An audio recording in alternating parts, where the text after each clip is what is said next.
जय माता की दोस्तों आइए शुरू करते हैं मार्गशीर्ष की 18वां अध्याय।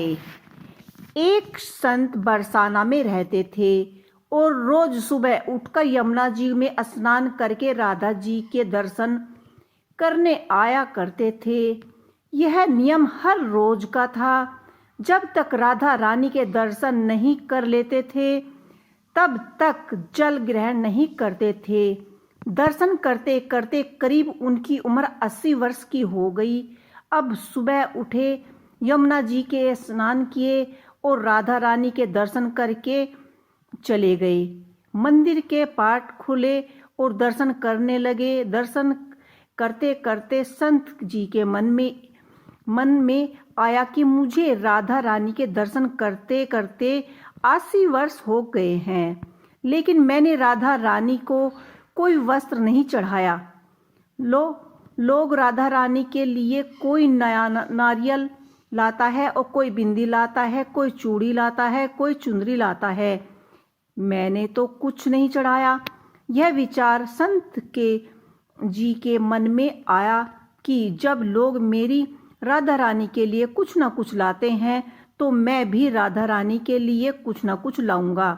लेकिन क्या लाऊं जिससे मेरी राधा रानी खुश हो। यह सोचते सोचते संत जी अपनी कुटिया में आ गए और संत जी ने सारी रात सोचा और सोते सोते सुबह हो गई और लेकिन कुछ समझ में नहीं आया। रोज की तरह स्नान करके राधा रानी के दर्शन किए, लेकिन आज राधा रानी के दर्शन और पूजा अपनी कुटिया में ही पूजा करने के बाद मार्केट जाकर सबसे महंगा लहंगे की चुंदरी का कपड़ा ले आए और अपनी कुटिया में आकर अपने हाथों से चुंदरी लहंगा बनाया और सुंदर से सुंदर गोटा लगाया। जब लहंगा चुंदरी को पूरी तरह से तैयार किया तो बोले कि इस लहंगे और चुंदरी को मैं अपनी राधा रानी को पहनाऊंगा तो बहुत ही सुंदर लगेगी, राधा रानी बहुत सुंदर लगेंगी। यह विचार सोचकर संत जी उस लहंगा चुंदरी को लेकर राधा रानी के मंदिर की ओर चले गए। मंदिर की सीढ़ियां चढ़ते चढ़ते सोचने लगे कि आज मैं अपने हाथों से राधा रानी को लहंगा चुंदरी पहनाऊंगा तो मेरी लाडली जी कितनी प्यारी लगेगी। यह सोचते ही जा रहे थे और चलते जा रहे थे। इतने में ही एक बरसाने की लड़की आई और कहने लगी, बाबा आज बहुत ही खुश क्यों हो? बाबा बताओ ना। तब तक बाबा ने कहा कि लाली आज तो मैं बहुत ही खुश हूँ। आज मैंने अपने हाथों से राधा रानी के लहंगा चुंदरी बनाए हैं और आज मैं उनको अपने हाथों से ही पहनाऊंगा और वो बहुत ही सुंदर लगेगी। तब तक लाली कहने लगी कि बाबा मुझे भी दिखाओ, अपने लहंगा चुंदरी देखूंगी आपने कैसे बनाए हैं। लहंगा चुंदरी लेकर लड़की बोली कि बाबा राधा रानी के पास तो बहुत ही पोशाक है, ये आप मुझे दे दो।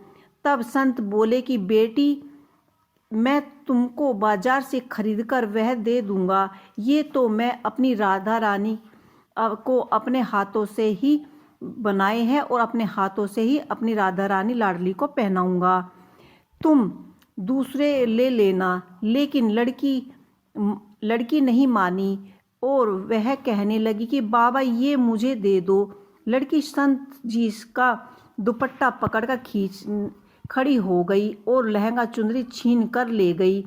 संत जी बोले कि आज तक मैंने राधा रानी को कुछ नहीं चढ़ाया, जो लेकर आया वो भी लाली लेकर भाग गई। मेरे तो जीवन ही खराब है, अब मैं क्या करूं? यह सोचकर संत जी उन्हीं सीढ़ियों पर बैठ गए और रोने लगे और इतने में वहाँ और संत आ गए और कहने लगे कि बाबा आप क्यों रो रहे हो? क्या बात है, आप क्यों रो रहे हो? तब संत ने अपनी सारी बात बताई और संत बोले कि आप परेशान न हो, कल आप दूसरा लहंगा चुंदरी बना लेना और राधा रानी को पहना देना। चलो अब राधा रानी के दर्शन कर लो।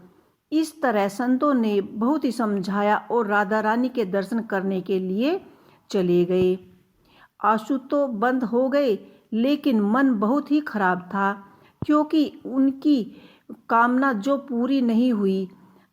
अलमन से मन से राधा रानी के दर्शन करने चले गए और मन ही मन में सोच रहे थे कि शायद किशोरी जी की इच्छा ही यही है कि मेरे हाथों से लहंगा चुंदरी पहनना। यह सोचकर बहुत ही दुखी हो रहे थे। मंदिर के पास आए और मंदिर के खुलने का इंतजार करने लगे। मंदिर के पाट खुले और संत बोले देखो बाबा जी, आज हमारे राधा रानी कितनी सुंदर लग रही है।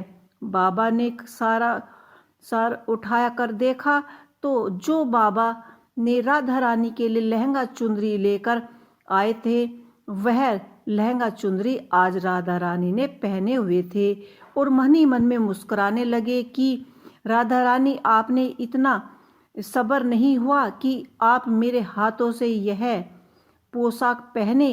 आप मंदिर की सीढ़ियों से ही यह पोशाक लेकर भाग गई, ऐसा क्यों किया? तभी राधा रानी ने कहा कि बाबा, मुझसे आपका यह प्रेम देखा नहीं जा रहा था और मैं यह लहंगा चुंदरी लेकर भाग गई। यह एक लहंगा चुंदरी नहीं, इनमें आपका प्रेम है। इतना सुनकर बाबा को बहुत ही खुशी हुई और राधा रानी का बहुत बहुत धन्यवाद करते हुए वह राधा रानी के दर्शन कर घर लौट गए। इस तरह से ये हमारा 18वां अध्याय था। अब हम मिलते हैं आपको आपके मार्गशीर्ष अध्याय 19 में। इसी के साथ बोलो राधा रानी की जय।